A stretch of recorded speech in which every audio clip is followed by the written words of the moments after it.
Welcome to another conversation, another pop-up with the Black Male Impact.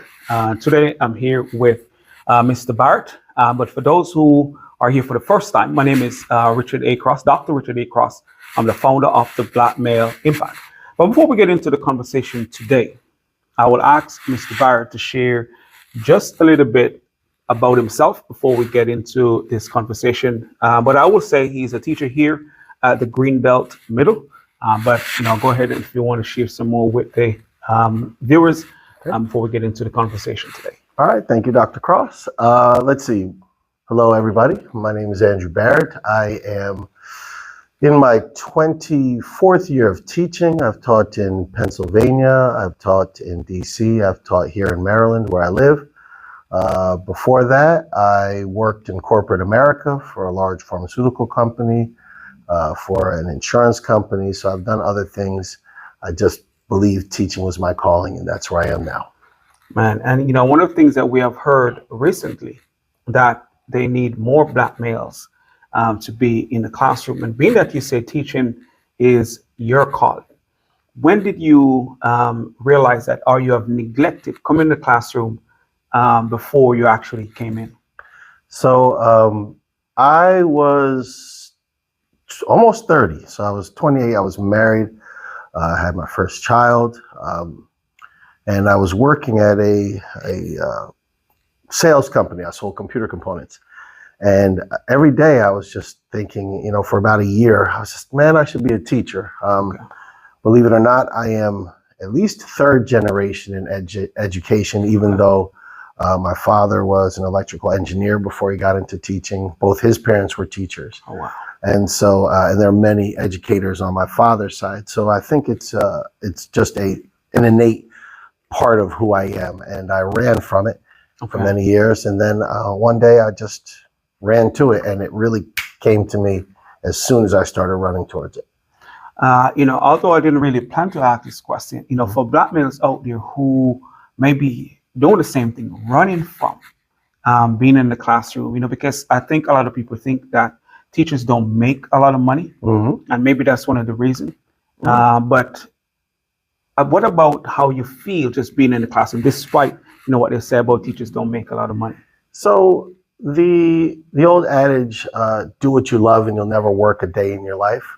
I don't think it's that easy, but I make a decent salary. I'm not ashamed of my salary. Do I think I'm paid commensurate with people with my level of education, with the number of people that I have to manage? No, I don't. And I think that the gap does at times wear on you, but many educators in their early career work 2 jobs. That's just, the statistics bear it out, and it shows. But I've found now that I'm on the upper end, that teaching is extremely rewarding. And I also found that I'm a better teacher. When you have more money and you're not stressed about that and you're not pulled in other directions, then my focus could be on my classroom, on my teaching and those aspects. And I became a better teacher through time, through the funding I got. I don't make a bad salary, though. I'm not ashamed to say that. I'm happy. That's great. But, with almost any career, after you've been in it for a while, you will start to see the uptick in salary. So, although that wasn't really a part of the conversation today, but, the question that I have planned for you, it's on leadership role models, change makers, which, that being of a teacher really covers that. So my first question to you on leadership, what does leadership look like to you, and how are you demonstrated in your life? So I've been blessed in my life to have so many people that I worked for, both good and bad, Fortune 50 companies, small businesses, everything. To me, leadership is finding a way to get the common goal accomplished, but it's also finding a way to allow people to grow as they come towards that. In a building like this, where I'm blessed to have very good leadership, I see a lot of aspects that I would want to incorporate, and the things that I lead in here, I try to incorporate those. So a willingness to jump in to help, a willingness to be open to other people's ideas, a willingness to stand firm and have conversations that aren't comfortable, and saying, hey, you can do this better, I can do this better, we can do this better, and then making actual change and moves towards that. Man, that's awesome, and that's what leadership is about. It's not just being out there at the front or giving individuals tasks to do. Sure. But as you shared, you get involved and make it a we, and that not just you can be better, but we as a collective can be better. And I think that is important, especially for us as Black men, because the world is looking to us or looking at us, and they may have set some expectations or limitations, and then we now in turn have to demonstrate that's not what or who we are based on what society have said. But you said you have been around good leaders and bad leaders, but you take the lessons that can Sure. help you to be the best leader that you can be. Sure. So my next question on role models: who has been the most influential role model in your life, and how have they shaped your journey? So I think in the greatest sense, the first role model is at home. My father, my mother, those two equally were my greatest role models. As an adult, when I chose my role models, when I picked them, I would say right now, actually, one of my supervisors, even though he's younger than me, I just think he's an excellent role model. I see him leading, but not in a forceful way. I see him leading by consensus, yet still providing direction. I'd like to think I've stolen some of his best aspects.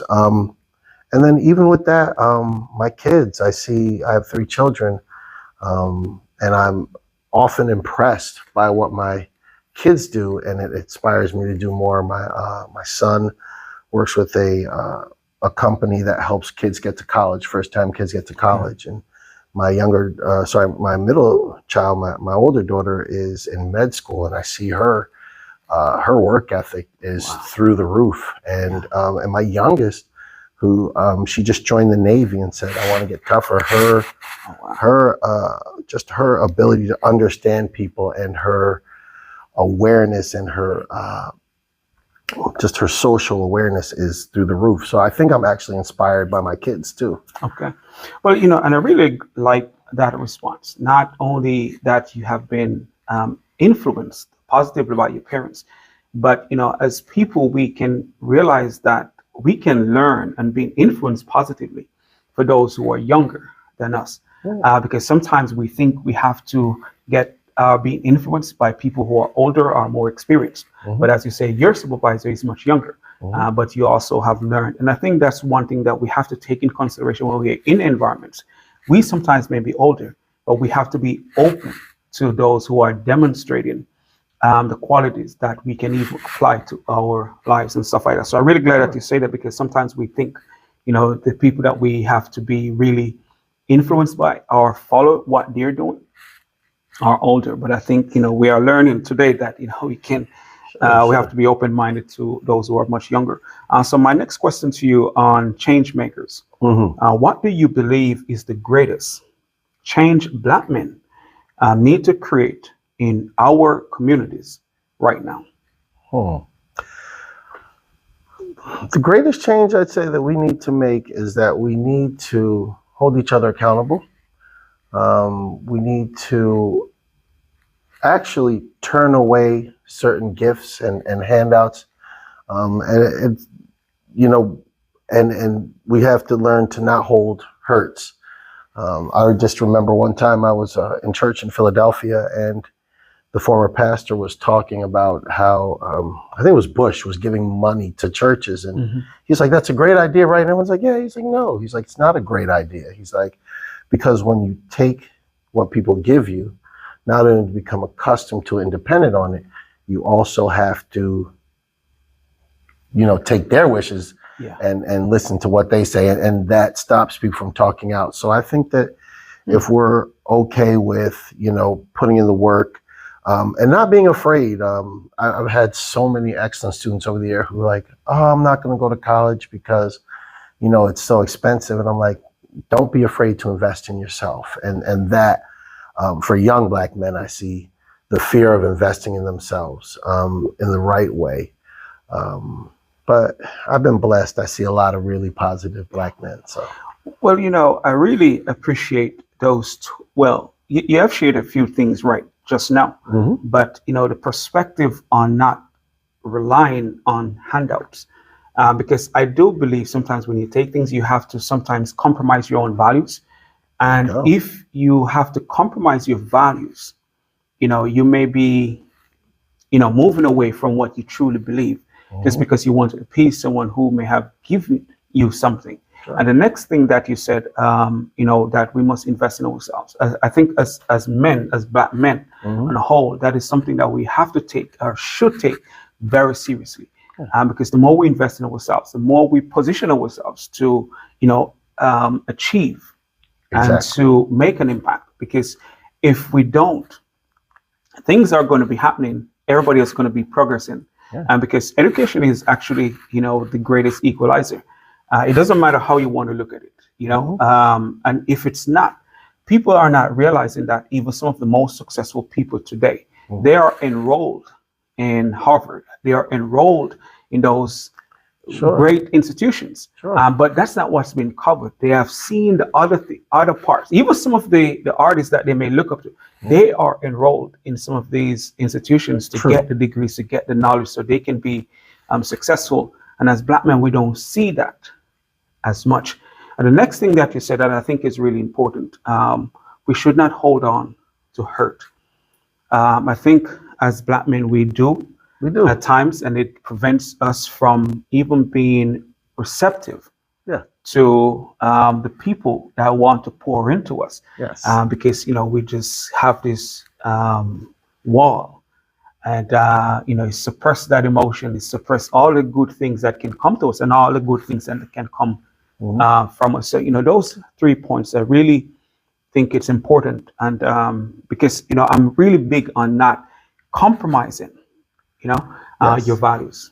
I think when you talk about not compromising your values, I also think that you have to learn to not hold on to hurt against yourself. I think one of the big things that I had to learn was that I had to forgive myself for mistakes, because I'll replay silly things I said in second grade, and boy, that was dumb. But I learned, hey, I was a child, and I thought as a child, and it's fine. I'm a man now. I'm not a perfect man, but I've grown. I keep growing. I try to help those around me. And so I don't hold on to my hurts that I've inflicted on myself too. Sorry, I didn't mean to hit the mic. No, that's fine. And that's a really, good, great reminder for all of us. Because, yes, we do play those experiences back. And if we're not careful, we think we are the past experiences. So my next question to you is on opportunities. If you could build one opportunity for young Black men today, what it would be and why? I would build sort of an internship program where young Black men would be forced to work in at least 3 or 4 or 5 different arenas. There would be one with... Good morning, teachers. Tag teachers specifically, please meet in Dr. Pippett's room for the work session this morning.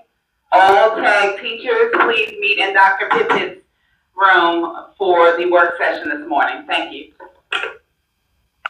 Each of the 4 or 5 legs would be one specifically where they have to work with their hands, be it carpentry, be it HVAC, be it something, just something, sheet metal, like something where they actually just see, do they like working with their hands?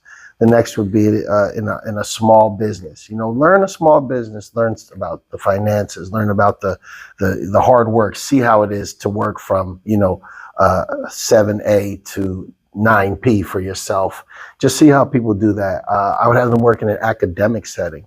Just do something where you go to school and just learn as a student, for something, and then maybe something that's just off the wall different, and in a different country, because I think one of the things that I see is that a lot of our students who only see their little slice Yeah. of the country or the county or the state or whatever.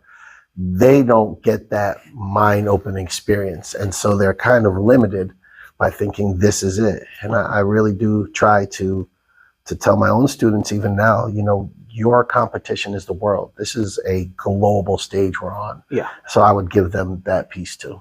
And that's something really that's needed in our communities because sometimes we don't have the immediate persons, maybe family members Mm-hmm. who have broken the barriers Mm-hmm. and providing that exposure, as you said, create some an area for internship or for what they can do to be exposed to what other opportunities Yeah. are out there. I think that is really important for our communities, because if they see it, it is more likely for them to be it.